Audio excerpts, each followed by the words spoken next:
শীতের শুরুতে ঘরে কিনে আনা শুকনো লঙ্কা থেকে কয়েকটা বীজ আমি এই টবে ছড়িয়ে দিয়েছিলাম। আর বেশ অনেকগুলোই কিন্তু চারা বেরিয়েছে। সেমভাবেই শীতকালে কিনে আনা টমেটোর থেকে আমি অনেক চারা করেছিলাম, সেগুলোতে পুরো শীতকাল প্রচুর টমেটো হয়েছে। আর এখন পর্যন্ত টমেটো হচ্ছে। তবে এখন তো গরমকাল পড়ে গেছে, তাই ভাবলাম এই লঙ্কার চারাগুলোকে আলাদা আলাদাভাবে তুলে রিপোর্ট করি। সেই জন্য টবের মাটিটা একটু ভিজিয়ে নিয়েছিলাম আর বড় চারাগুলো তুলে নিলাম। ছোট কয়েকটা চারা রেখে দিয়েছি, ওগুলো কিছুদিন পরে রিপোর্ট করব। 6 ইঞ্চি সাইজের কয়েকটা মাটির টব এবং মিডিয়া হিসাবে নর্মাল মাটি আমি এখানে নিয়েছি। তবে কাজ শুরু করার সাথে সাথেই আকাশের দিকে তাকিয়ে দেখছি বেশ মেঘ করে এসছে।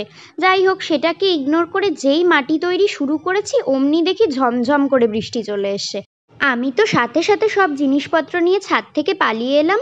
আর গাছগুলো বসাতে পারিনি বলে আপাতত একটা কাপে জল দিয়ে গাছগুলো রেখে দিলাম। নিচে এসে দেখছি বৃষ্টির জন্য আমাদের এই ফ্যামিলি মেম্বারটিও উঠোন ছেড়ে সোজা ডাইনিংয়ে ঢুকে পড়েছেন।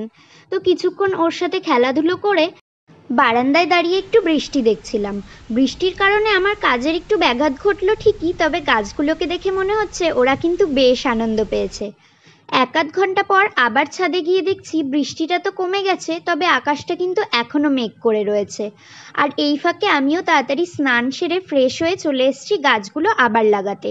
জানি গাছগুলো পরে লাগালেও হতো, তবে আমি তো গাছের ব্যাপারে পাগল, তাই এক্ষুনি কিছু করতে হবে ভাবলে যতক্ষণ না সেটা করছি আমার শান্তি নেই।